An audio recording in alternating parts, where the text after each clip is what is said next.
Class, today's lecture is going to be on public opinion. Here's a picture of Mark Twain, and it says, "The public is the only critic whose opinion means anything at all." Why does Mark Twain care about public opinion? How would it affect him? Who is Mark Twain? He's an author. He wrote a number of books. He wrote The Adventures of Huckleberry Finn, Tom Sawyer, all these things. Why would an author care about public opinion? If public opinion says his books are horrible, he is a horrible author, are you going to read his books? Well, I probably would, but anyway, I don't trust other people. But yeah, public opinion has a lot to do with the things we do. Think about movies. We sit here and look for, we read reviews on movies, all this kind of stuff. We read reviews on products. Public opinion helps shape our decision about what we're going to do. This includes government, how we view government, what they should do, and this is also going to affect our elected leaders and what they do. So first off, let's just look at what is public opinion. Public opinion is defined as the values and attitudes that people have about issues, events, and personalities. So the values and attitudes that people have about issues, events, and personalities. Values or beliefs, whatever term you would like to use. Values or beliefs define a person's basic orientation to politics. These values, these beliefs, are the basic principles that shape a person's opinions about political issues, about events. Political ideology. Political ideology is defined as a complex set of beliefs and values that, as a whole, form a general philosophy about the role of government. So our political ideology, this kind of dictates, this is our belief in what role the government should play. Not necessarily in our daily lives, but their overreaching role. Attitude or opinion. This is defined as a specific view on a particular issue, event, or personality. So we are getting very specific, not a general overreaching idea. We are being asked to form an idea, asked to form an attitude and opinion about one particular politician, one particular event, one particular issue, whatever.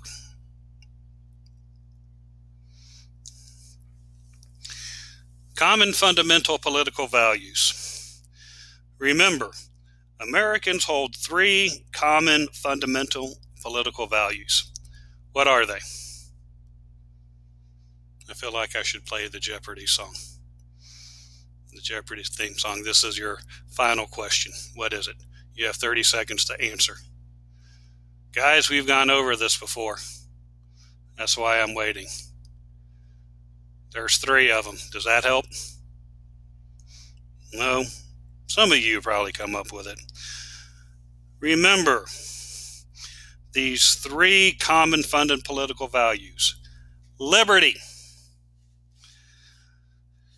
If you believe in liberty, this is governmental interference with an individual's lives and property should be kept to a minimum, consistent with the general welfare. So the federal government exists to maintain order, to maintain the general welfare. Equality of opportunity. All people should be allowed to seek personal and material success. This success should be linked to personal effort and ability rather than special privilege. Finally, democracy. Every person should have the opportunity to take part in the nation's government and policy-making process.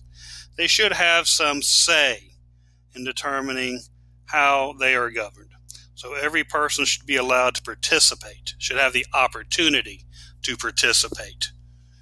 Voting, discussion, discourse, whatever.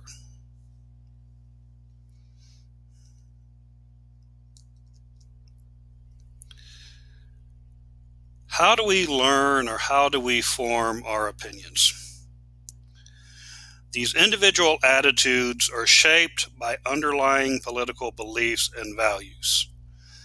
But we form these opinions by going through something called political socialization. Political socialization is just a process through which underlying beliefs and values are formed. Basically, and I hate to use this word, but I'm going to. Basically, this is the induction of an individual into the political culture. This is where we learn the underlying beliefs and values upon which we believe our political system is based. So the induction of an individual into the political culture, learning the underlying beliefs and values upon which the political system is based.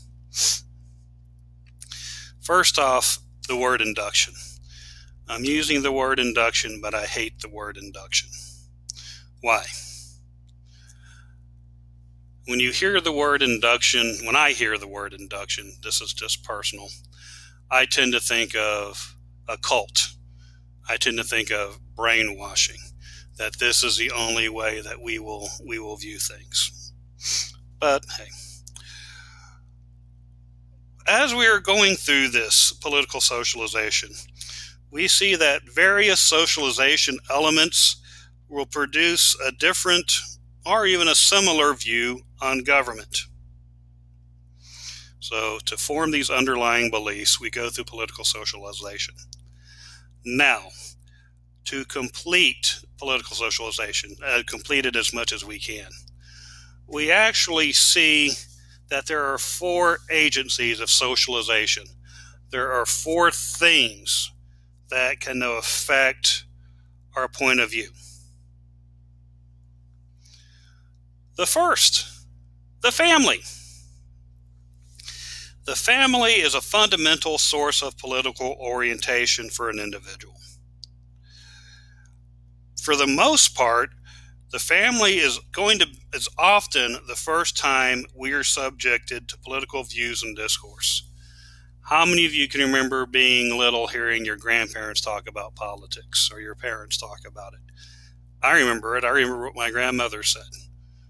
So the family is the first time we hear about this.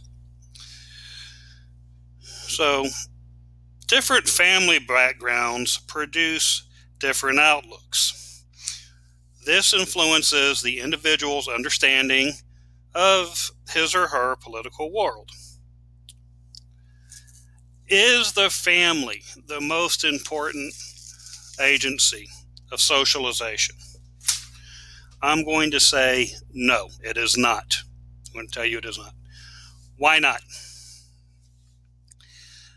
If you think about political organization or political socialization and forming our attitudes, are we a carbon copy of our family? Are we a carbon copy of their beliefs of what role government should play, what role government should have, what they should do? No, we're not. Why not? Because as we grow up, as we get older, we have our own life experiences that can change this outlook. It can change our attitude, our opinion.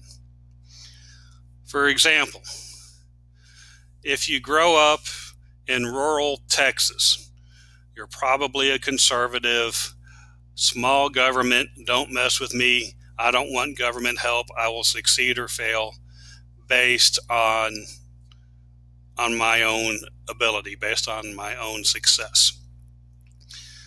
Now, John and Jill are daughters, are children of this couple, this rural conservative Texas couple, that grow up in this household, believing that you succeed or fail based on your own. John graduates high school, and he stays at home to help his dad work the back 40. He continues the ranching business. What do you think his outlook, what is his opinion going to be for the role in government? It's probably going to be the same as Dad. I will succeed or I will fail based on my own ability. I do not need any help. Government should keep a minimum presence in our life. Don't help us. Now, sister, when she graduates high school, she goes off to that fancy college and gets an edumacation. She graduates college and then makes the biggest mistake she ever makes. She goes into social work. She decides that she goes to work for a group that helps veterans with mental health issues. Why do I say this is the biggest mistake she'll ever make? It's a worthy cause, but why is this a mistake? And is she going to get rich? No, she's not. But what is her view of the role of government? Should the government stay out of this? Is this none of their business?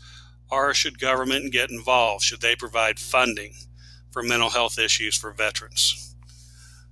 Okay, now her idea, her view of government is going to be they need to be involved. They should be more involved.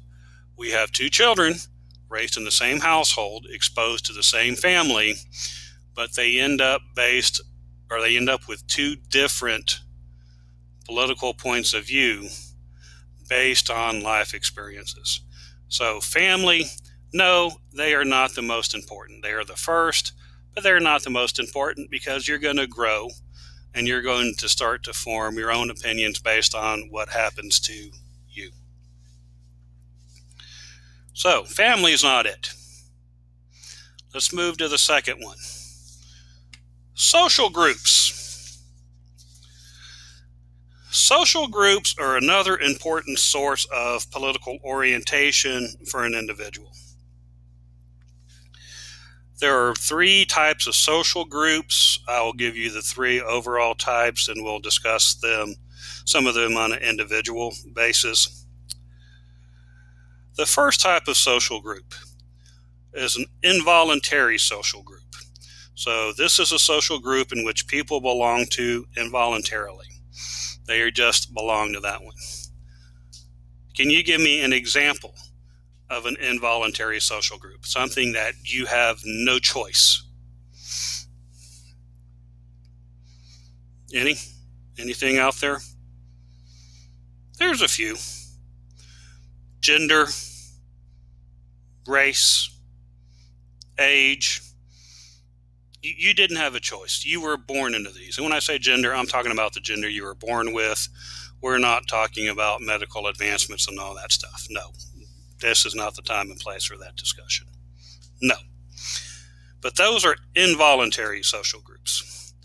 Then we have voluntary social groups. These could be political parties, labor unions, occupational groups. The third type of social group is something called a combined. All this means is that there are various levels in this social group, and you, based on your efforts, are able to shift from one level to another. The best way I can illustrate this combined social group is talking about economic social groups. You can have three social groups: poor, middle class, and rich. If you were born poor, can you move up to middle class? Can you move up to rich? Yes, you can. If you were born middle class, can you move up to rich? Yes, you can. Can you move down to poor? Yes, once again, you can. If you're born rich, can you move to middle class? Can you move to poor? Yes. So that's what I'm talking about, this combined. Based on your own effort or lack of, you're able to change rungs, you're able to change levels in this combined social group.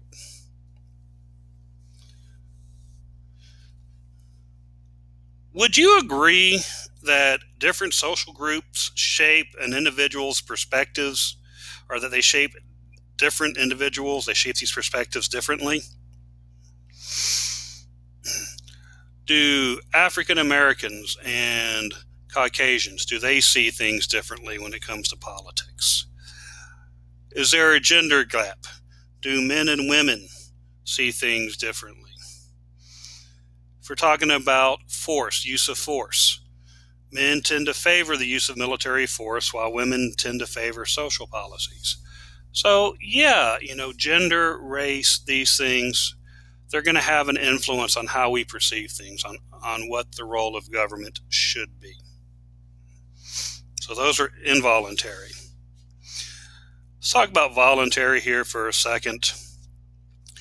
A political party or religious membership can also affect our political orientation.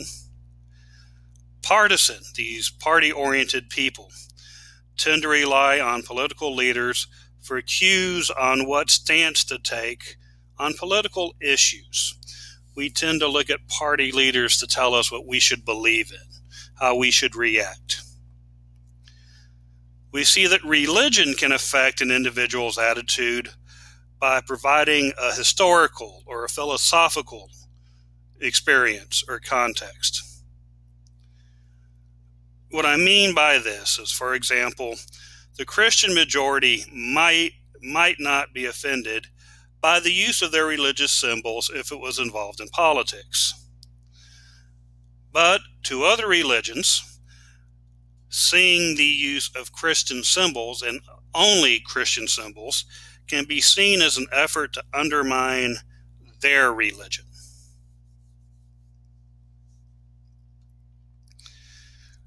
Social groups. Social groups can affect orientation. What I mean by this is unions, labor organizations can seek to educate members by holding rallies or having other political functions. Even peer pressure can affect orientation. It can cause a person to shift his or her perception to be that as the same as the group that they are with. So we don't want to be the odd person out. We don't want to be the odd man out, the odd duckling.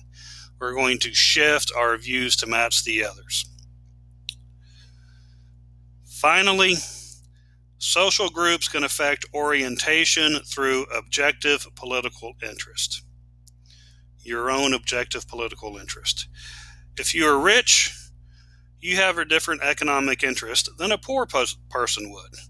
If you're rich, what's your objective political interest? To at least maintain wealth. You want to keep your money, you want to get richer. If you're poor, you'd like to get rich, but you're going to be more open to redistribution of income, taking money from the rich, giving it to the poor. Now, we've just talked about a whole bunch of groups. Does this fully explain an individual's political views? No, it doesn't. How do you know? Well, first off, you should know this because I've told you there's 4 agencies and we've only discussed 2. Come on, guys, this is easy.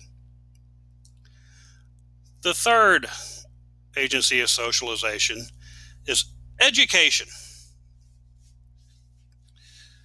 Education can be used both as a commonality and a difference maker in the formation of political values and beliefs. So for the commonality, government uses public education to teach children a common set of values, such as liberty, democracy, and equality. How do they do this? How are all children taught this? I mean, think about it. When you were back in school, almost every morning somebody would come over the PA system and they would say, please stand Place your hand over your heart and do what? Exactly. Recite the Pledge of Allegiance. I pledge allegiance to the flag of the United States of America, and to the republic for which it stands, one nation, under God, indivisible, with liberty and justice for all. How many mornings did you, as an individual, repeat these words? Even without thinking about it, you know what it is. All of the kids are doing this. This is that commonality. We were all being taught the same thing. So that is the commonality. Let's look at how education is a difference maker. What I mean by this, different levels of education can affect political participation. Who's going to participate more in politics? A high school dropout or a high school graduate? A high school graduate. Who's going to participate more in politics? A college graduate or a high school graduate? A college graduate is going to.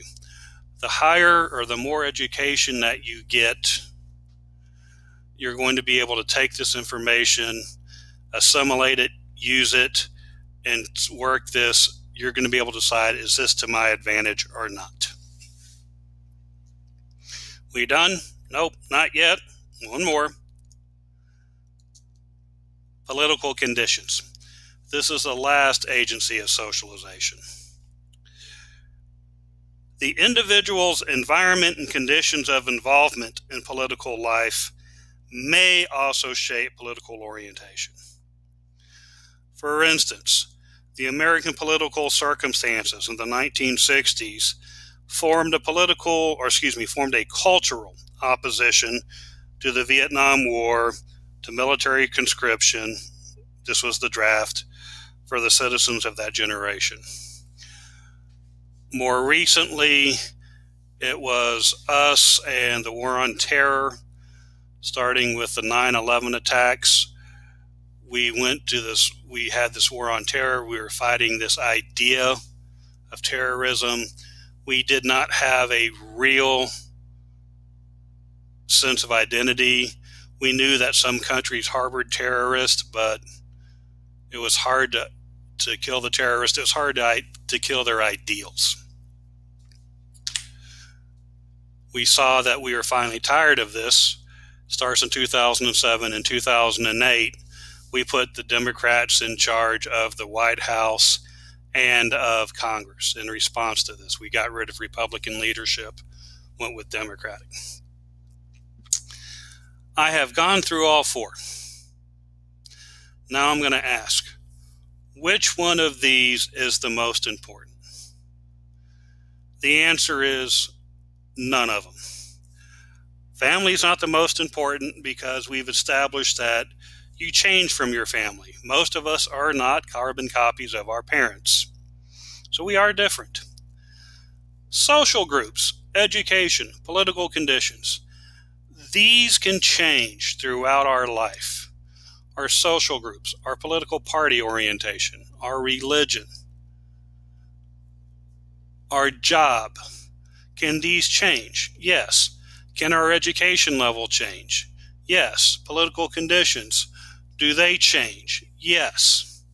So while all of these agencies of socialization have an effect on our political beliefs, none is more important than the other.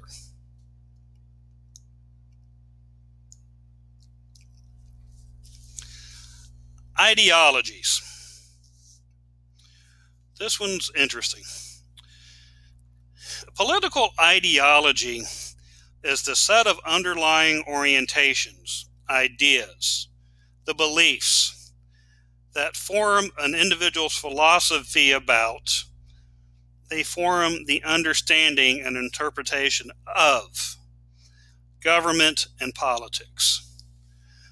This is going to form our view of what government should do. There are two main ideologies in politics in America. The first is liberal. A liberal ideology, this usually refers to someone who favors equality as the most important core value. I'm going to make some broad, sweeping statements here. Give me a minute, let me get through, and then I will address these broad, sweeping statements.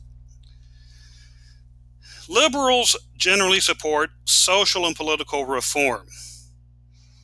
They want the government involved. They believe the government should attempt to make things better. They would like to see extensive economic governmental intervention. They would like to see the government get involved with the economy, make it work for all. Liberals tend to believe in the expansion of federal social services. They tend to believe in more vigorous efforts on behalf of the poor, minorities, and women. Finally, they would like to see greater concern for consumers and for the environment. This is a general idea, political ideology. This is generally what liberals believe. Conservatives. Conservatives, this term refers to a person who favors liberty as the most important core value. What was liberty? Freedom from government control. Remember that. They generally support the social and economic status quo. They like the way things are. They are suspicious of efforts to introduce new political formula, new economic arrangements. They don't like change. Is it going to hurt them? Conservatives tend to believe that a large and powerful government poses a threat to citizens' freedoms. Okay. Now, these are the two main ideologies, liberal and conservative. I said liberals believe this, conservatives believe that. Let me say that the real political world is very complex, and it is too complex to explain in terms of a struggle between liberals and conservatives. Is it black or white? Is it liberal or conservative, or are there shades of gray out there? There's shades of gray out there. How many? Oh, come on, you know the answer to this. There's 50. You seen the movie or you read the book? No. There's more than 50. Anyway, yes, that was supposed to be a joke. These ideologies, liberal, conservative, you can have a mixture of the two positions. And particular elements of an ideology may be more political than logical. What I'm trying to say is, if you say I'm a conservative, I feel this way, I should feel this way, but I have liberal positions, that is okay. Very, very few people are strictly liberal. Very, very few people are strictly conservative. It is okay to pick and choose our point of view on what we believe. These are two main ideologies, liberal, conservative. I just should have said this. When we say ideologies, this is the idea of how government should run. There are two parties in the United States, Republican and Democrat. When we talk about Republicans, we can associate one of these ideologies with Republicans.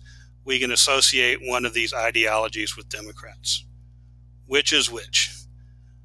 If you're a Democrat, you're associated with the liberal ideology. If you're a Republican, you're associated with the conservative ideology.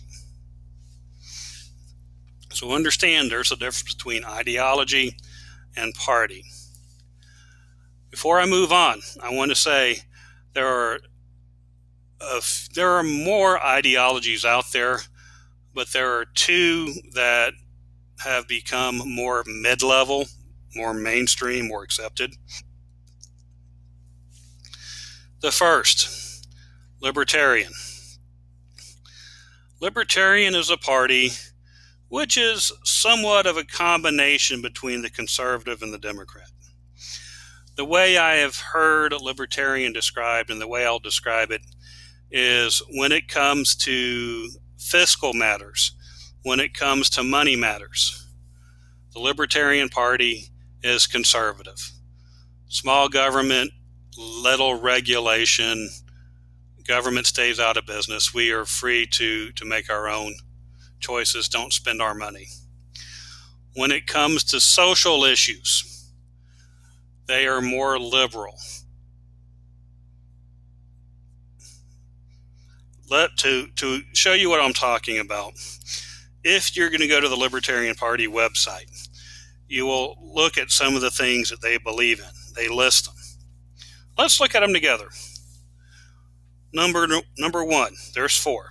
So number one, substantially reduce the size and the intrusiveness of government and cut all taxes. Is that liberal or is that conservative? Substantially reduce the size and intrusiveness of government and cut all taxes.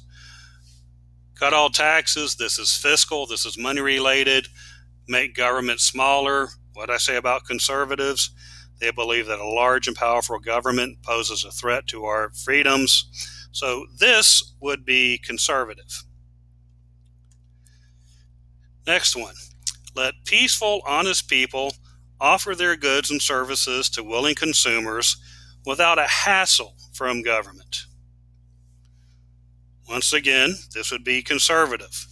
Very little regulation, free market enterprise. Third, let peaceful, honest people decide for themselves what to eat, drink, read, or smoke, and how to dress, medicate themselves, or even make love without fear of criminal penalties. These are all social issues. This is going to be liberal. The last one, the U.S. government should defend Americans and their property in America and let the U.S. taxpayer off the hook for the defense bill of wealthy countries like Germany and Japan. This deals with money, fiscal, so once again, conservative. So libertarian, they are combining the ideas between both liberal and the conservative ideology. The last ideology, this was big around 2010, and it is slowly receding in popularity. Tea Party. The Tea Party is an offshoot of the Republican Party, so this means that they're going to be conservative. The Tea Party, how is it different than the Republican Party if they're both conservatives? The Tea Party believes that the Republicans are not conservative enough. They believe that most Republicans are rhinos, R-I-N-O, then little s, R-I-N-O, small s. Republican in name only. They benefit from the Republican nomenclature. They benefit from the Republican name, the Republican Party, but they do not have conservative points of view. If we look at the Tea Party, their beliefs are as follows. Number one, they would like to see a constitutionally limited government. They would like to see freedoms. They would like to see your personal freedoms, your rights protected. Number two, free market economics or economic freedom to grow jobs or to grow your own economic opportunities. The last one, fiscal responsibility, or very simply, they would like to see a debt-free future for you and for generations to come. So these are the four main ideologies that are going on in United States politics today. Like I said, liberal and conservative are the big one. Libertarian and Tea Party are mid-tier. Then we have all of our smaller ones.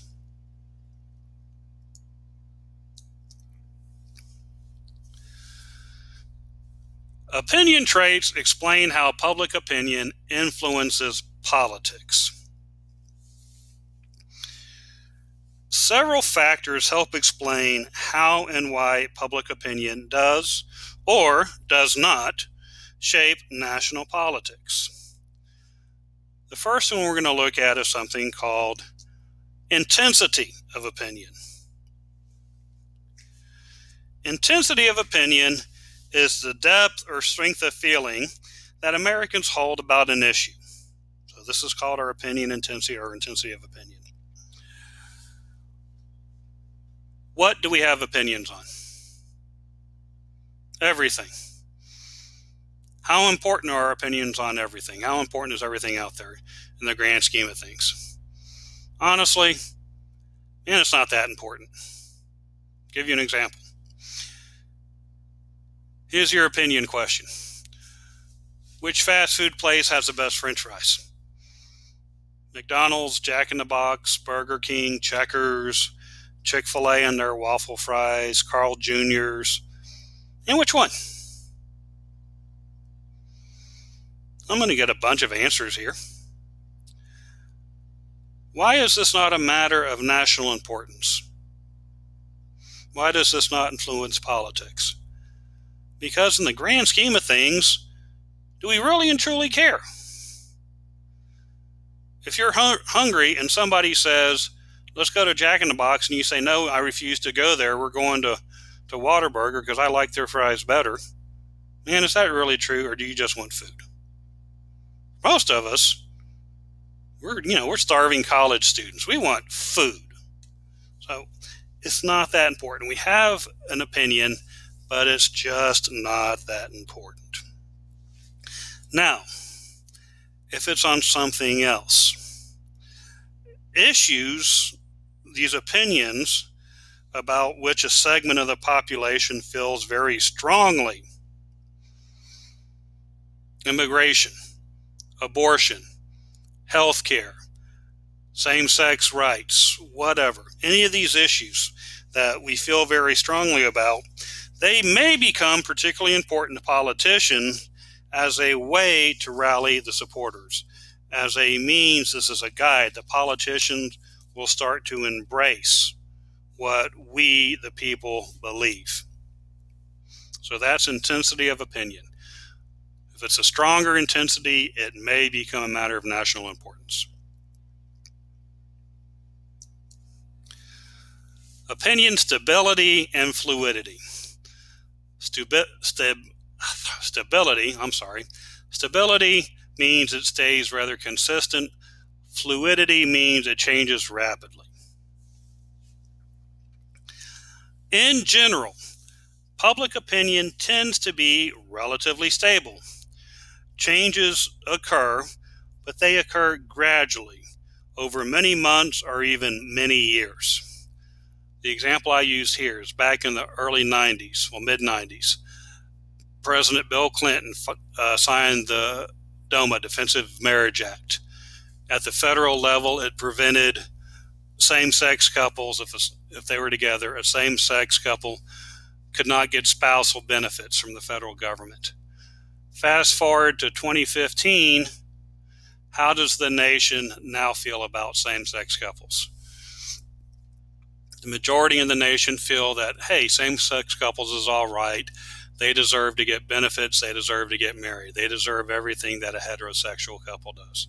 So the opinion changed. It just took about 20 years to change. However, sometimes we do see a major shift of opinion over a short space of time. When this happens, it often prompts political leaders to pay attention to the popular wishes.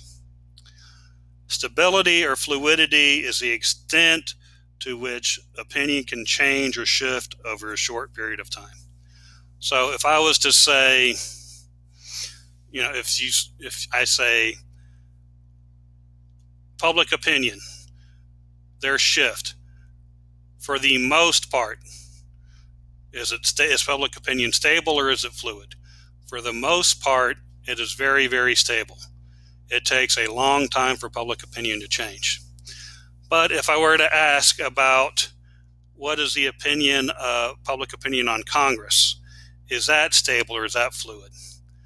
That can be very, very fluid. That can change on a day-to-day basis based on what's going on. So,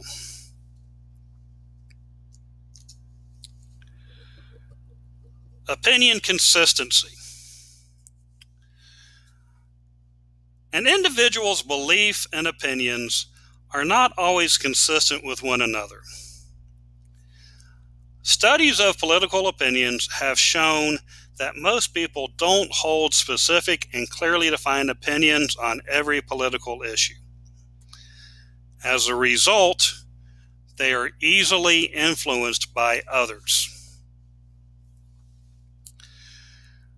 The degree of consistency that a citizen shows is shaped by knowledge. It's shaped by information about political issues. In general, knowledgeable citizens are better able to evaluate new information and determine whether it is relevant to and consistent with their beliefs, their opinions. As a result, better informed individuals can recognize their political interest and act consistently on behalf of them. You can recognize where your own political interests lie, and you can act consistently to better your own position. I talked about most of us don't have an idea. We don't have clearly defined opinions on every political issues. So if we don't, somebody out there, well, there's a number of people, but there's one big group out there that is willing to help us shape our own opinions. Who are they? It's politicians. Can politicians shape opinions? Yeah, there are two ways that they can. The first, politicians will attempt to lead opinion. What I mean by this is governmental leaders will invariably attempt to influence, manipulate, or to manage the opinions of the people. Sudden dramatic events offer an opportunity for politicians to set the tone for public reaction. Political leaders pay close attention to public opinion even when the country does not face a crisis. They are going to try to lead us in the route they want to go. The second way that politicians can shape opinion is they can manipulate. Politicians can manipulate opinion. Sometimes governmental leaders succeed in manipulating opinions to serve their political image purposes by using public relations techniques, photo opportunities, this kind of thing. Manipulation can occur, but is unlikely to succeed when Americans are more interested in or they are informed about an issue. Most efforts to manipulate opinion, most efforts to lead opinion can be neutralized with a sustained counter-publicity, counter-public opinion, or counter-public offering. But really, the way that you avoid being led, that you avoid being manipulated, is what? Is you have your own political knowledge. You don't trust anybody. People lie. Politicians lie. You need to be able to have the ability to look at information, assimilate it, dissect it, decide for yourself what is good, what is bad. The last one, private groups will attempt to shape public opinions. Economic and political groups will attempt to advance political ideas. For example, conservatives will try to advance the Right to Life campaign to ban abortions. That's at the center of Christian institutions. This issue remains a prominent one today. Typically, ideas are effectively marketed by groups with access to financial and media resources, public and private support, and sufficient education to attract interest.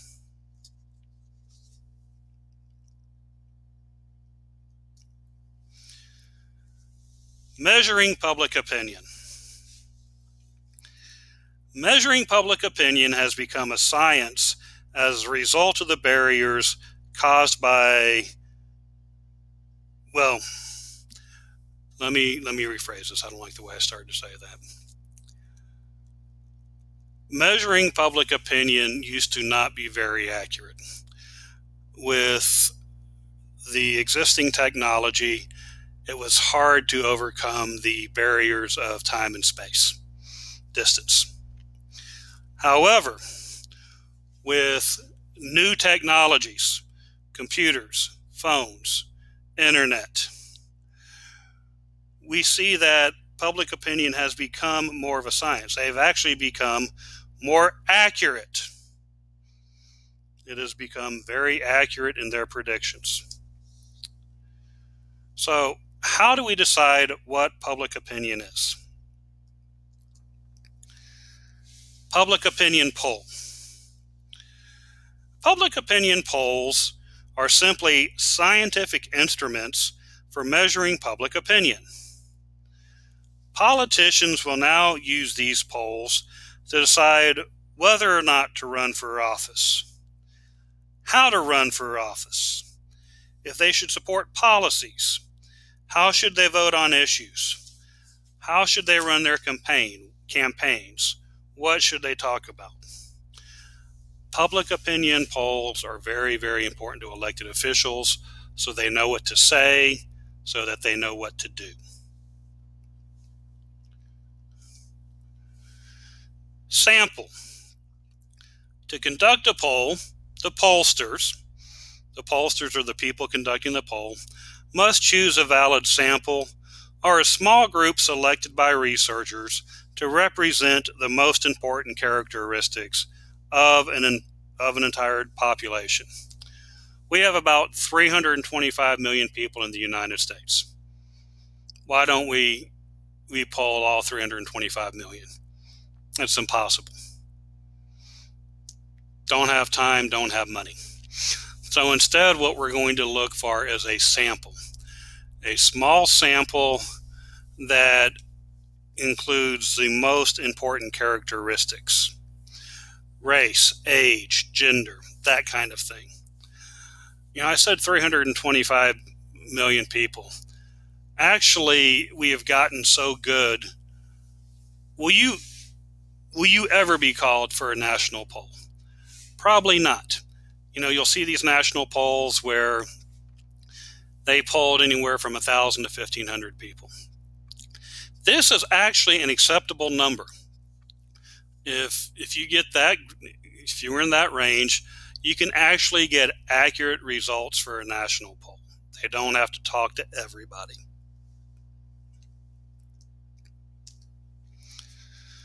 To get your sample,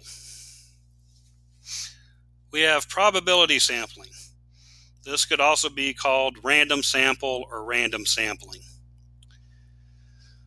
Probability sampling is a technique used by researchers to ensure that every individual in the population has an equal probability of being selected.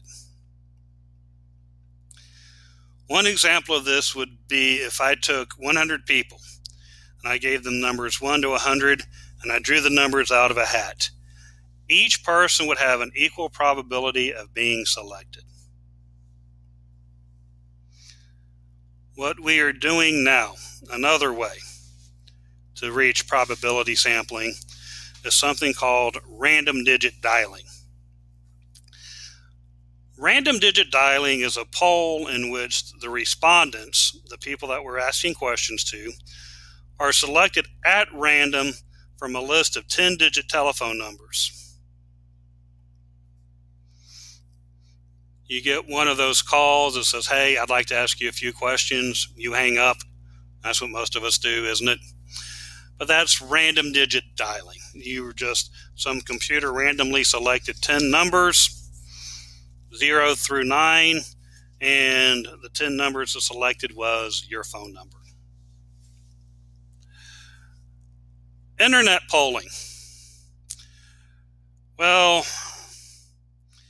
internet polling may become viable in the future when all of the technical problems are resolved. But what would be the problem with internet polling today? Simply put, what is it? How do you know that you're polling? How do you know you're talking to the person you say you're talking to? Yeah, you could be told you're talking to a 33-year-old in California, and in reality, it could be some 13-year-old that's messing around online, answering questions. We have no way of verifying the information. So right now, internet polling is not a true option. And for those who do use it, it is not very accurate. It is not considered a good gauge.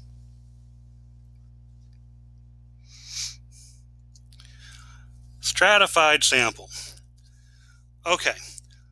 Once we conduct our poll, we have our survey, we go out and we do our probability sampling, we create our sample.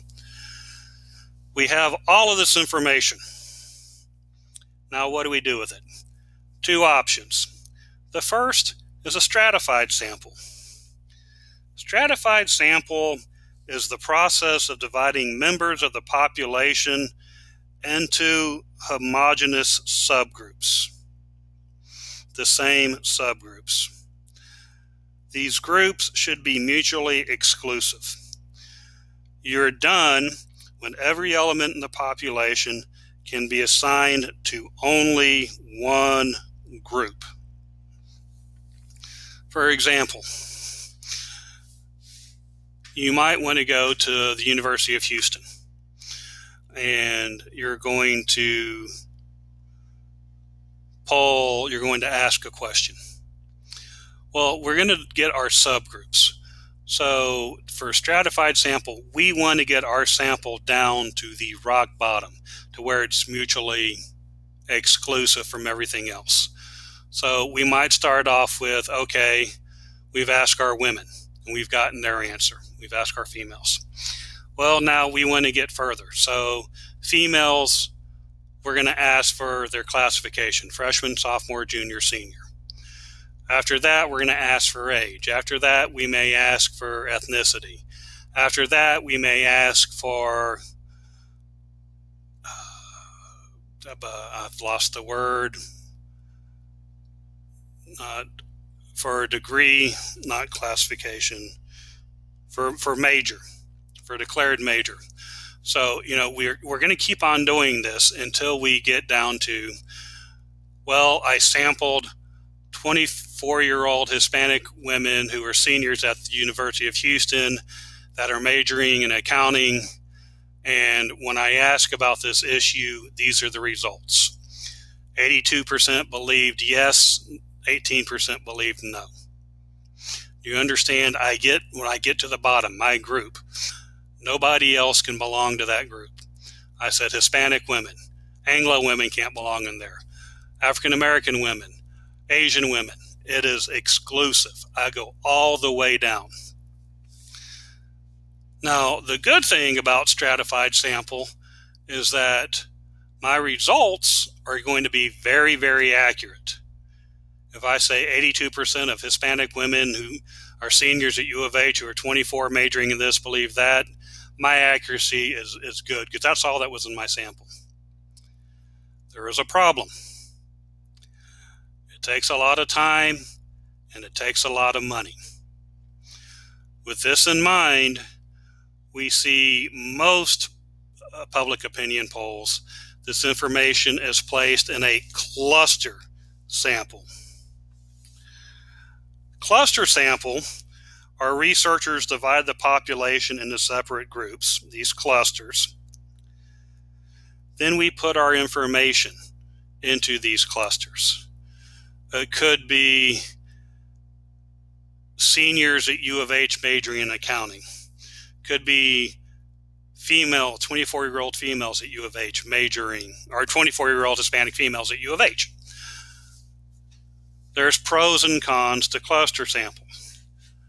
It's easier, it's quicker, so that means it's cheaper, it's faster. What's the disadvantage? How's my accuracy going to be? My accuracy is going to suffer.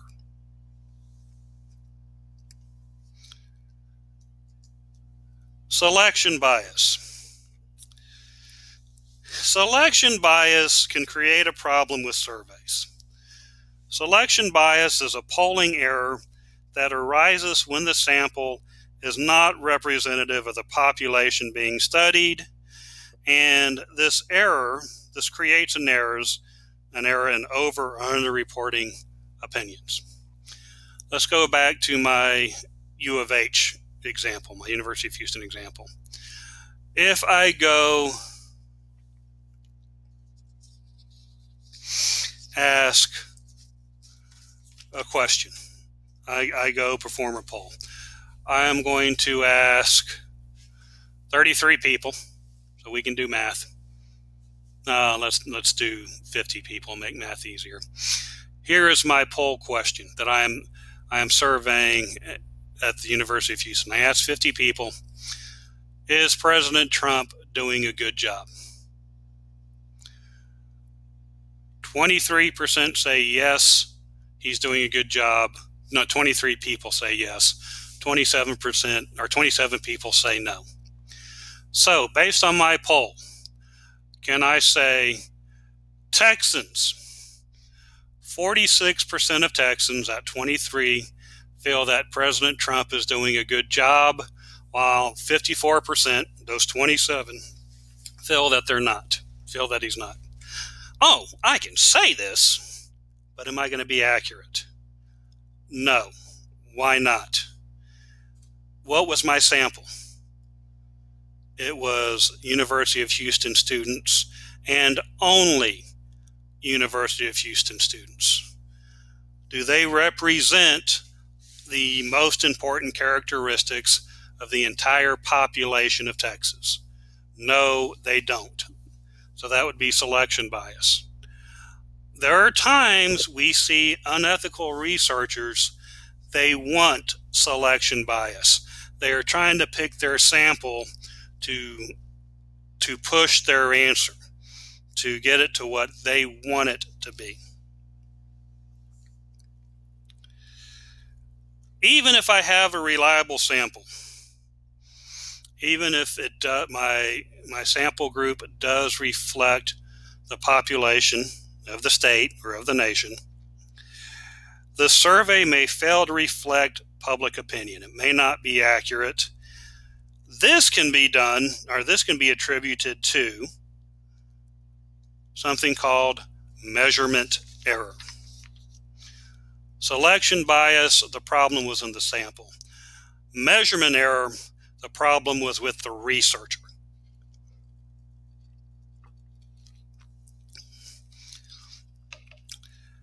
Measurement error is the failure to identify the true distribution of an opinion of a population. We don't get the true opinion of a population because of errors such as ambiguous or poorly worded questions in the survey question.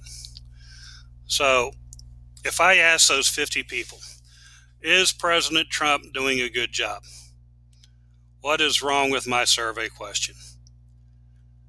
Man, when I say it's a good job, that is really rather ambiguous. That is not specific at all.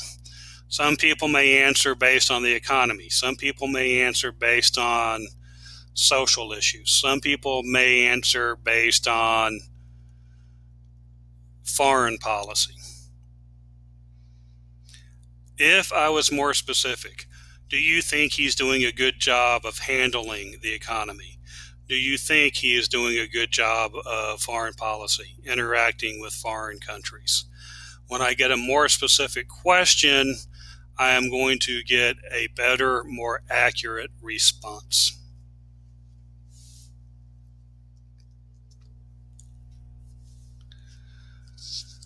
Push polling. Push polling is a new form of survey bias. Push polling is a technique in which the questions are designed to shape the respondent's answer. These questions are designed to lead you down this road to a given answer. It is not necessarily what you feel. Push polling is not a legitimate research method. It is instead a means of shaping public opinion, and it may contribute to American skepticism of the practice of polling. Now, on the following slide, there's a number of different types of polls. I am not going to go over this. But what I do want you to understand about polls. First off, are polls always correct? No, they're not. When you take stats, you're going to see a good poll or a good research is going to have a measurement error of 3% or less. If you see any polls, if you see any polls that are about polls on TV and these are the results or whatnot, with a measurement error of higher than 3%, they're crud. They were bad polls. Don't believe them. The second thing that's important when it comes to polls, understand what they are measuring. The big deal you will see now, until the next election this happens, is the 2016 election. Opinion polls were showing that candidate Clinton would beat candidate Trump. Well, candidate Trump became President Trump. So were these polls wrong? No, these polls were correct. These polls were measuring voting, the citizens voting. They weren't measuring the Electoral College. Candidate Clinton did win the popular vote, and she won it. It was within that 3% margin of error. That was actually a good poll. Because she did not win the presidency, because she did not win the Electoral College, doesn't mean it was a bad poll. The poll was not measuring that. So understand what the poll is measuring. I'll talk to y'all guys later.